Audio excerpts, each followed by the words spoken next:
So, if anybody wants to do the deeper dive, feel free. The link is below if you want access to the resource on really walking this getting to know yourself to self-love journey.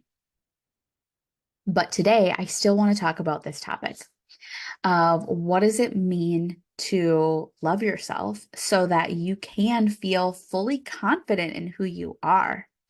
And I believe that the self-love journey starts way before that. Just like if we were dating someone, when we just meet someone, we don't instantly be like, oh my gosh, I love you. I mean, maybe if you feel like you're meeting your soulmate or something. But for most of us, in order to like get to the love part, we need to interact with someone. You need to like ask yourself, can I tolerate this person? Right? Like, does their energy vibe with my energy? Can I tolerate them? Then you need to get to know them and you build this like friendship. And you know how when you're building a friendship with someone, we practice these basic friendship skills like, hey, I respect you. I'm going to speak kindly to you. I'm going to speak honestly with you, right? These are just some basic friendship skills as we're getting to know someone and we respect them and respect who they are. And then sometimes that relationship goes further and we're like, we realize we love the person. And what does that mean? It means that we've seen this person through a lot. We've seen them maybe through their ups and their downs, through their dark spots, their light spots, and we're still like, you know what? I love you and I still want to do this thing. Now, I say all that because again, we see like dating to love in stages when we're talking about someone else. It's going to be the same when we're talking about this self-discovery journey with ourselves. We need to first learn how to sit with ourselves. Many of us are so busy and we're so focused on other that we hardly take any time to just sit with ourselves. And so that is like kind of stage one on this journey of asking yourself questions like, who am I? Like, just who am I? What do I like? What do I like to do? What don't I like? What are some things that bother me? Why do I get up in the morning? What kind of music do I enjoy?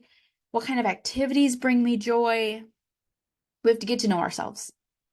And then we have to get to know how to sit with ourselves.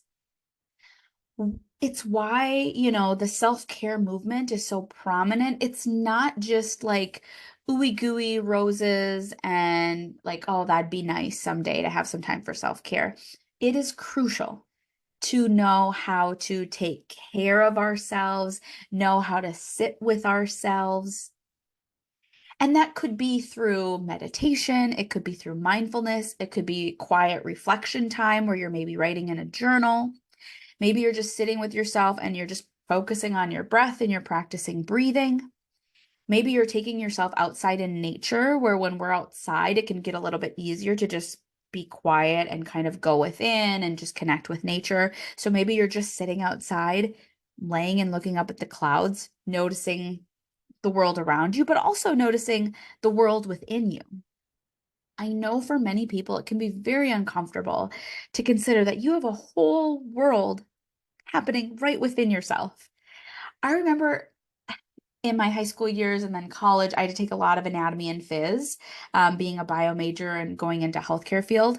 And I remember being so fascinated by anatomy, just thinking about all the processes that happen within my body in any given day, at any given moment, all that's going on underneath the surface.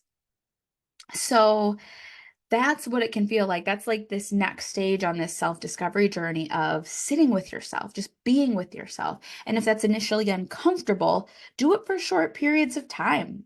I get it. I was a busy go, go, go person. I could barely stand sitting with myself. I could barely stand quote unquote quieting my mind for like, I remember I used to go to a yoga class back around like 2017, 2018. And I remember, despite the fact that we would be cued, like, think of your breath, focus on your breathing, do the move with us. I actually knew how to do an entire yoga class where I was still playing my day in my head, thinking about what I needed to do, mapping out different things. I could be doing that and still moving my body in yoga and not really being present to yoga. Like, that's how good on autopilot I was at keeping my mind busy.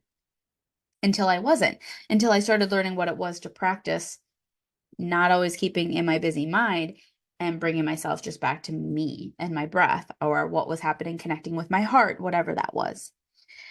But again, if that's so, I just want you to know I can relate. If you're like, I have a really busy mind, Maria, I get it. I totally get it. And you can still practice sitting with yourself, even if it's in quiet, small, short periods, 1 minute, 2 minutes. That's it. Start with that.